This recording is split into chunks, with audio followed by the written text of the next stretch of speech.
What's going on, y'all? It's Greg. Greg said it.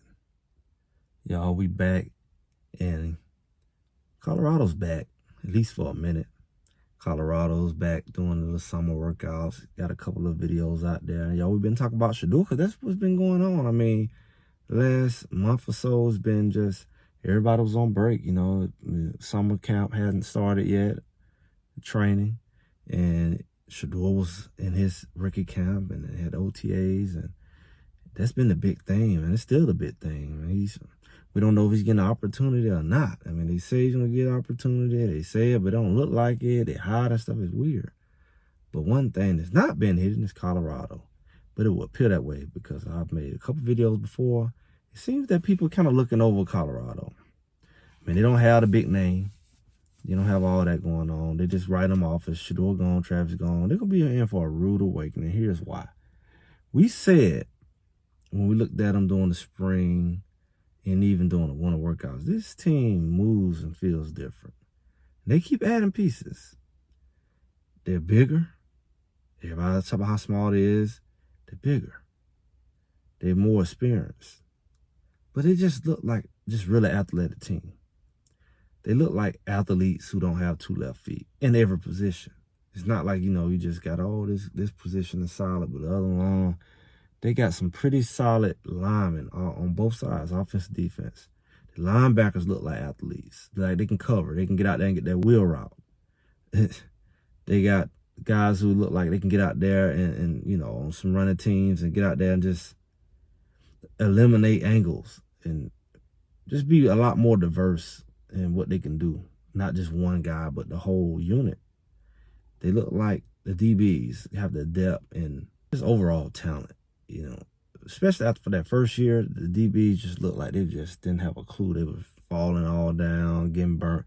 These are not the type of athletes, and we haven't seen that the last year. They were decent. And it looks like this year, even though we lost Colton Hood, it looks like the type of guys they're bringing in secondary, safety, and corner, just look like they just have a little more confidence about what they're able to do. And the team overall looks like a team that's just the way they move, the way they talk. Not only they're in shape, just how they go about, how they're working out, and how they, of course, you want to talk positive and saying certain things, but the training can be a factor, but they're just the type of athlete and the expectation. Expectation is different this go around. It's not just, can we win anymore? It's not just, can we go to a bowl game? They give themselves permission that I felt like they should have gave themselves last year, but since it was snubbed the first year, it was like that was the next logical step. But I felt like they should have had more of a, hey, let's go ahead and get it. Like, yeah, bowl game, forget the bowl game. You're going to get the bowl game anyway. Go ahead and get it. This year, they got the attitude, go ahead and get it. The difference is nobody really respected them and expected them to do it. They don't see the path. So Georgia Tech game is going to be very important because people, they naturally want to write them off. They want to underestimate them. But they don't expect them to be the Georgia Tech. And then when they do, it's like, who is Georgia Tech anyway? Or Georgia Tech don't have nobody. Well, you're going to hear all of that. But that was last year what they did with Georgia, whatever. But it's going to be a good measurement game for a lot of reasons. Georgia Tech is a very stout running team. It's always been that way.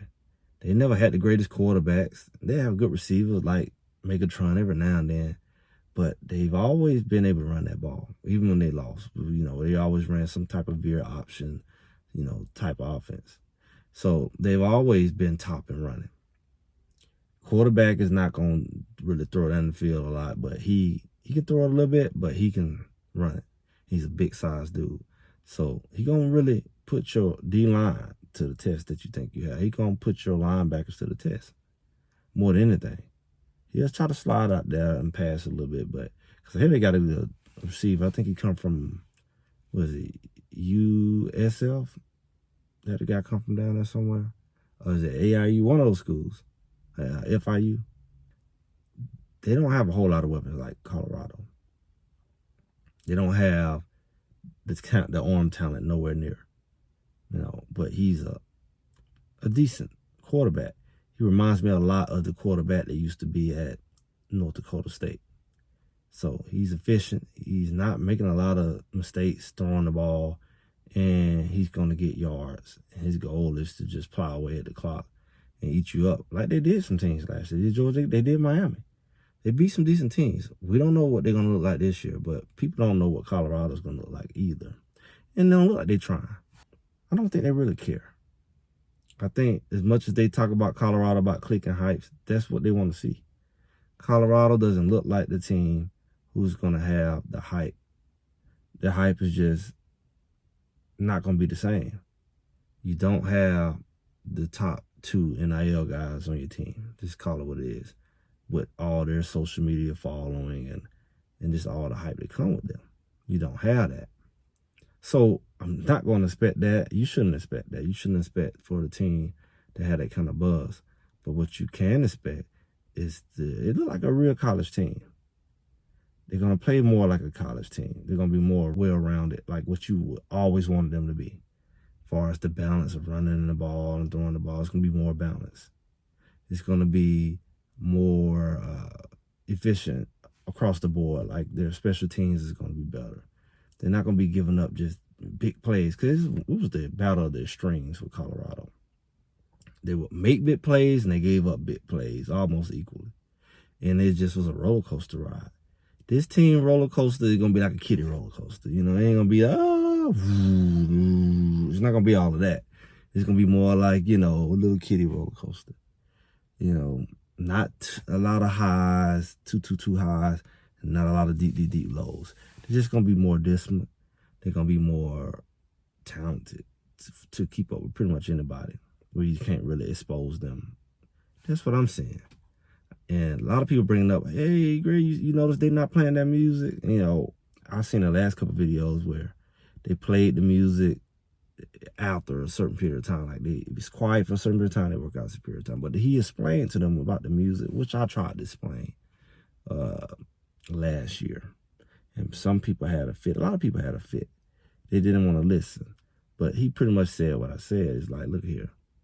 This team here is going to be more focused on being focused, communicating, being disciplined. I don't want y'all to get caught up in that music and just be all gone and just be, you know, whatever.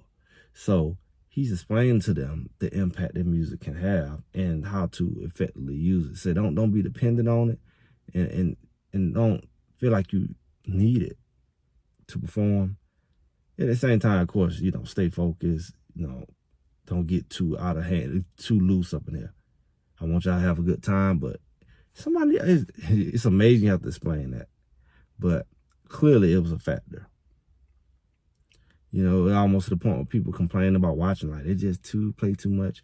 You know, you had a camera there, but it's just the environment with that music, man. It do something to them. They change. They go to doing, you know, all that. That will come with the music. So when you have it like that, man, it creates a certain kind of deficit in the discipline area. It just don't go hand in hand. I've explained that. So I think that's going to be a fact. I think it's going to be many factors, as we already pointed out, that's going to make them a different team. They got a different strength coach. He's bringing different strategies, different experience. He knows stuff that works. He's been a part of championship teams, exceptional athletes. He know what works. He know what works at this level. He's like, for lack of a better word, a guru in that area. So don't be surprised. Don't be surprised Colorado come out there and hit people in the mouth. Other people going to be surprised because they underestimate and they ain't paying attention to them. But don't be surprised. Colorado come out there and you say, oh, they're a better team. And don't be tempted to say, oh, well, you know, the quarterback better. It's a better team. They got tight ends, big boy tight ends who can catch, looking like the other teams. They got big linemen, and they got lineman after lineman. They got depth, almost too much. Like, who they don't be complaining? Because they just still bringing in linemen as of recent. Like, you got all of that going on. You got a plethora of receivers you always had. You brought in more running backs. You know, another running back. You probably don't have as many, but you hope the ones you have get more reps. I know you lost Hood and you lost Auguste. I don't know. Auguste could have been a balance in that room as far as his size and the potential size he can put on. Because all the other guys were short and what. But you did go get you a speed guy. Maybe, I don't know. They didn't have that with Hood, but this speed guy here is more like, I guess, how they want to use Dylan Edwards. So you got some pieces in there, some diversity in the backfield. You got diversity of receiver. You got diversity at tight end. The offense is going to be probably look better. More consistent, more potent, because, you know, it's not just a deep ball threat you got to watch now. You got a running quarterback in Salter. So it's like, it don't make no sense why they wouldn't look better, honestly. And more efficient and have more abilities to hurt you on offense than just, hey, I'm throwing it deep, Travis Hunter, Jimmy, woo. And then running back can be able to hurt you. The tight end can be able to hurt you. Receiver can hurt you. And then if all else fell, that quarterback can hurt you. Hurt you worse than probably all of them, because you didn't count for him. Especially the other ones as dynamic as we were hoping to expect. So Colorado's going to be a team. And the summer workouts and the way they're moving, it just looks that way. You know, if you know, you know. If you know anything about sports, you know what a championship team move like, talk like, act like, the energy, the confidence, you know, without equipment. Only a novice need to see, oh, I need some equipment. You know how an athlete moves. You know. But we should see. I'm just glad what Greg said it. Make sure y'all like, share, comment, subscribe as always. And I'll talk to y'all soon.